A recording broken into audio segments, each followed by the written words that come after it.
হয়ে গেছে, এবার ওকে ছেড়ে দাও। কি বলো, ও তো কিছুই মনে করতে পারছে না। ছেড়ে দিলে কোন দিকে চলে যাবে তার ঠিক আছে? এইভাবে কেটে গেল অনেক দিন। মীরা, দিদি বাপের বাড়ি গেছে। কি হলো? তুমি দরজা বন্ধ করছো কেন? রক্ত মাংস গড়া শরীর তো, তাই আর সহ্য করতে পারছি না গো। অপরাজিতা, তুমি ভুলে যেও না তোমাকে রাস্তা থেকে তুলে এনে আমার স্ত্রী এই বাড়িতে জায়গা দিয়েছিল, আর তুমি তারই পিঠে ছুরি মারতে চাইছো। আমি তোমার বউ হয়ে তোমার ঘর করতে চাই। তুমি এই মুহূর্তে বেরিয়ে যাও আমার ঘর থেকে। তুমি কিন্তু এটা ঠিক করলে না। ঠিক আছে, তোমার যা খুশি করা করে নিয়ে যাও। আমি চ্যালেঞ্জ করছি, আমি তোমার বউ হয়ে তোমার ঘর করব। বৌদি, বৌদি, কি হয়েছে ভোলা ঠাকুরপো? দাদাকে পুলিশে ধরে নিয়ে গেছে। কে কেস করেছে? তোমাদের বাড়িতে যে মেয়েটা থাকতো। ও মা গো, এ কি হলো আমার? স্যার, স্যার, আমার স্বামীকে ছেড়ে দিন।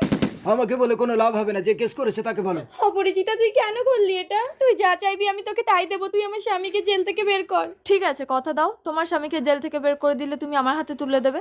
বলুন তো এই গল্পটির নাম কি দেবো?